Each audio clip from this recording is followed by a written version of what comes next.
दोस्तों आज की वीडियो में हम आपको हेपेटाइटिस, जिगर की सोजिश और सीने की जलन का बेहतरीन इलाज बताएंगे। तो ये 4 अज्जा आपने तवज्जो से नोट करने हैं। सबसे पहले हल्दी 100 ग्राम, कपूर कचरी 100 ग्राम लेनी है। इसके बाद रेवन खताई 100 ग्राम और रसूट भी 100 ग्राम ले लेनी है। अब तमाम अज्जा को अच्छी तरह साफ़ करके बारीक पीस लेना है, लेकिन एक बात याद रहे कि इनको अलग-अलग पीस कर फिर मिक्स करना है।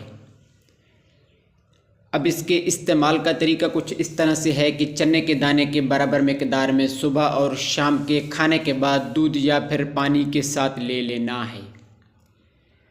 इसको 10 दिन तक इस्तेमाल करके फिर बंद कर देना है। इतनी ही मिकदार इसकी काफ़ी है। मेरे अल्लाह ने चाहा तो इसके इस्तेमाल से आपका हेपेटाइटिस, जिगर की सोजिश और मैदे, सीने की जलन भी ठीक हो सकती है।